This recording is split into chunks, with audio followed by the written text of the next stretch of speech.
Como é que você vê a figura do Alexandre de Moraes, que é essa...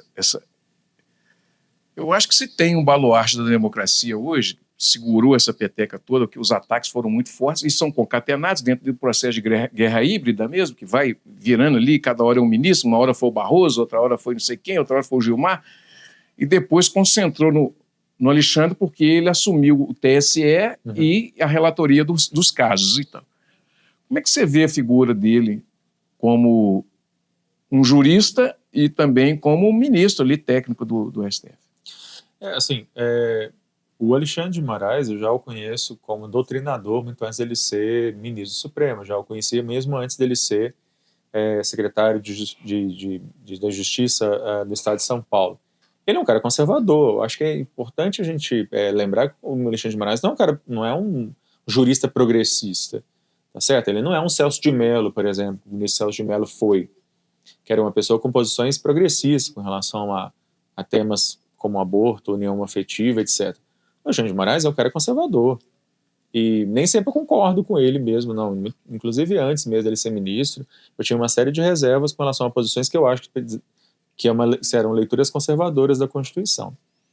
O estranho dessa história é que justamente o perfil dele ser um perfil mais duro, mais conservador, talvez mais literalista, né, positivista com relação à Constituição, etc., tenha sido fundamental para segurar as instituições, como você falou mesmo, né? Ele talvez seja o grande responsável, tem sido aí o grande responsável por fazer com que a roda aí das instituições continue rodando, principalmente nos momentos de maior crise. Porque quando a gente tem, por exemplo, o 8 de janeiro, a gente tem os poderes executivo e legislativo em estado de estupefação, eles não sabiam o que faziam, né? E vai ser, por exemplo, Alexandre de Moraes que vai começar a colocar as coisas nos seus devidos lugares, começar a abrir inquéritos, começar a fazer a perseguição aí com a Polícia Federal, né? Da responsabilização por aqueles que praticaram isso e tal. Então, assim, ele não certamente não é um dos ministros mais progressistas, não é mesmo, ele é um cara conservador, mas essa postura dele, talvez muito positivista, muito legalista, tem sido fundamental para que a gente mantenha as instituições minimamente funcionando. Você acha que nós conseguimos... A gente tinha uma restrição muito grande, principalmente naquele momento da Lava Jato, que o Supremo ficou também ali, o que a gente vai decidir, que tá tudo... A pressão estava muito grande, mídia, aquela coisa toda, mas quem era do direito já sabia que, somente o direito penal, já sabia, e constitucional também, que tinha muitas inconstitucionalidades, né? Mas o Supremo ficou meio que acuado ali naquele momento. Hoje você acha que o Supremo está retomando e tem uma segurança, a gente está voltando com aquela segurança jurídica, deixando o Supremo, as instituições fazendo o seu trabalho? Quando você pensa no número de operações que a Polícia Federal, por exemplo, vem fazendo nos 2 últimos anos, a Polícia Federal passou no governo anterior praticamente parada, ela não fazia nenhuma grande operação, nenhuma grande investigação. Então aí você tem o Ministério Público, a Polícia Federal e mesmo o Judiciário hoje com uma liberdade muito maior do que eles tiveram recentemente.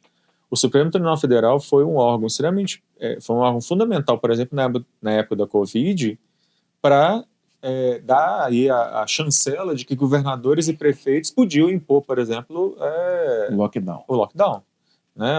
A restrição das pessoas não saírem na rua e não contaminarem umas às outras, porque se dependesse do governo central, a gente teria uma realidade totalmente diferente. Então, assim, o Supremo tem tido aí um papel extremamente importante, extremamente relevante, seja na questão da pandemia, seja na questão da punição desses atos antidemocráticos.